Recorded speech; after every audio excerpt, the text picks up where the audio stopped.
How's it going, guys? Sports by Dustin here, bringing you guys another Prize Picks video, bringing you the top 5, maybe 6 plays for today, Monday, May 27th. Before we get into the video, though, if you guys are not subscribed to the channel already, hit the subscribe button, hit the like button while you're at it, because it really does help me out. I would appreciate it. Now, we are going to be using Daily Grind Fantasy to compare sportsbooks lines and odds directly back to Prize Picks and maybe some other apps if we want to get into it. But this is how we find value every single day, right? By comparing these lines and odds directly back to Prize Picks. If you guys don't know, in Prize Picks 5 and 6 man flexes, you get each play at minus 119 odds, right? So let's say we found a play that is minus 180 to go over or under on the sports books, right? You have 5 different sports books. They're all about minus 180 for that play to go under, let's say. You can get that same play that's minus 180 on the sports books at minus 119 in a 5 or 6 man flex on Prize Picks. So over the long term, that is a super profitable play because you're getting a play that's minus 180, but the books are basically telling you this has a very good chance to hit the under. You can get the same play and at better odds on Prize Picks. So that's kind of what our goal here is to do. Find discrepancies via odds, via the projections that are set on the sports books versus Prize Picks, and go from there. So let's go ahead and start building out this slip. We're going to start out with Joe Ryan over 31.5 pitcher fantasy score. I do have that already locked in. Joe Ryan over 31.5 fantasy score. We see here, if these sports books were to have a fantasy score projection, they would all have this projected right around this 34.5 number. So off by about 2.4 fantasy score by comparing to what the sports books would have it at. Now, we find that by taking into consideration all the even lines of the player props that make up pitcher fantasy score here on Prize Picks, and find this would-be number. So off by about 2.4, I think it was. And then Chris Bassett, same kind of situation here. Off by about 2.4 fantasy score as well. This time in the opposite direction. So we're going to be taking Bassett under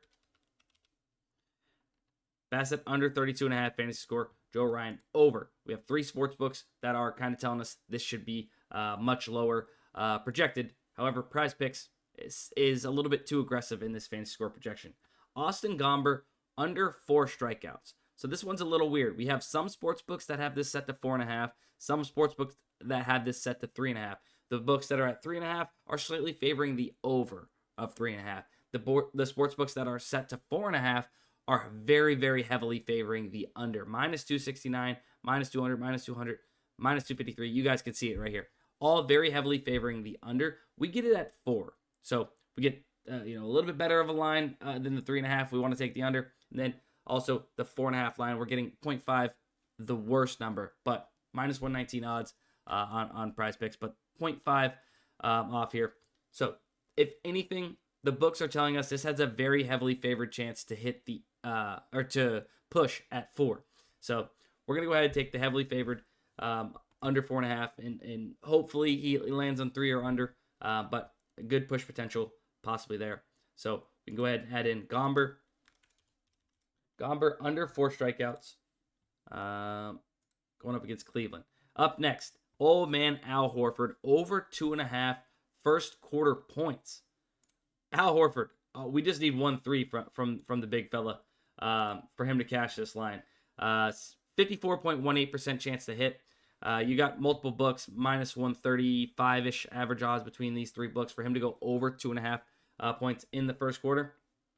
I like that play. Remember, we need to have our average fair odds percentage, so the average of our odds percent to hit, to be above 54.3+%.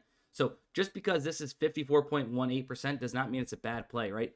We are taking plays at 54.87, 54.74, 54.4. So we can dip down below that 54.3+% and still make this a profitable slip over the long term.